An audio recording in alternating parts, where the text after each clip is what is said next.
that kind of brings us to why do we talk about it? Why do we care, right? It's pretty common, first of all. So yes, it affects a lot of people, but what are the implications? So I kind of thought about this as breaking it down into how it affects physical health, first of all. So if someone has osteoarthritis and the bones are kind of bone on bone close together, it's going to hurt, right? When you use the joints, commonly thinking about the knee. And so maybe we're not moving like we would like because we hurt. And then we're not moving like we like because we hurt. That can lead to weakness of the legs, can lead to weight gain potentially. That can lead to worsening of other medical conditions like diabetes, heart disease. And it's like a vicious cycle, right? The other thing is that osteoarthritis, people that have osteoarthritis commonly have other medical comorbid conditions.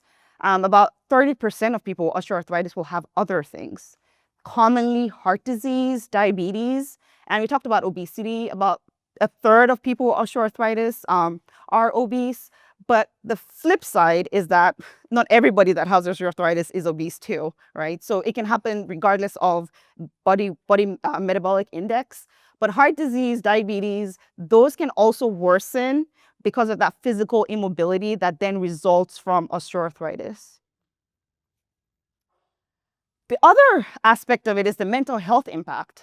Whenever someone has osteoarthritis, especially of the lower body, like the knees or the hips, that can make the lower legs weak, can predispose to falls, right? And that can really impact one's confidence, right? If someone falls because, say, they were walking outside, it might make them hesitant to do that again, right? And then that can then lead to the down spiral of low mood, anxiety, and again, another vicious cycle. So it has mental health impacts as well. The other aspect is the financial impact, right?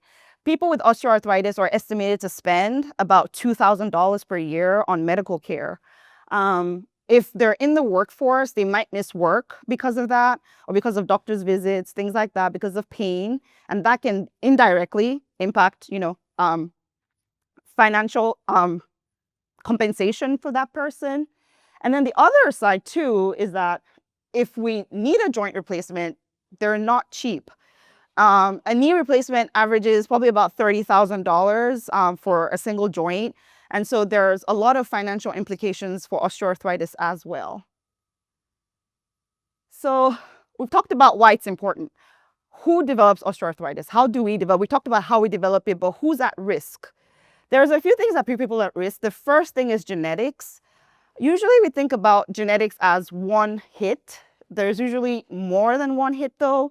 Genetics means that you've got the flavor of developing osteoarthritis, maybe because mom had it or dad had it. Doesn't always mean that the person will develop osteoarthritis. It just puts them at a higher risk compared to someone who doesn't have that genetic predisposition. Other things that play a role, age, right? Usually we see it as we get older, just because of the time that we've put pressure on the joint over time. It's like shoes that you've had for a really long time, you wear every single day, and then the heel just starts to eventually kind of scuff away.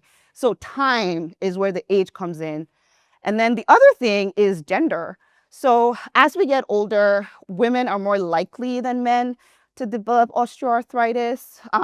In younger people, though, we think men are more likely, probably related to sports and sports injuries. And then we talked about obesity, mostly because it's more weight that the joints are carrying, but also fat tissue has inflammatory cytokines, inflammatory chemicals that can trigger the process of that cartilage breakdown. And so obesity can be a risk factor, but remember we said the flip is true. Not everybody that has osteoarthritis is obese. So there's more at play besides that. Overuse, so anything that involves repetitive motion. Think about a baseball player that's constantly swinging their bat, shoulder arthritis. A basketball player who's running and changing positions suddenly, knee osteoarthritis, for example. So anything that involves overuse, a dancer who's like on their ankles and toes all the time, they might develop arthritis in those areas. So overuse and repetitive motion is a risk factor. Weak muscles, because the muscles are part of the joint. It's one unit. They work together. If the joint is doing all the work because the muscle is weak, the joint gets burnt out and is like, I don't want to do this anymore. So when muscles are strong, they support the joint and help distribute weight a little bit better. If someone's had a previous injury, like our case, previous injury, previous surgery, it changes the anatomy of that joint and increases the risk of cartilage breakdown over time. And then joint deformities, sometimes they're congenital.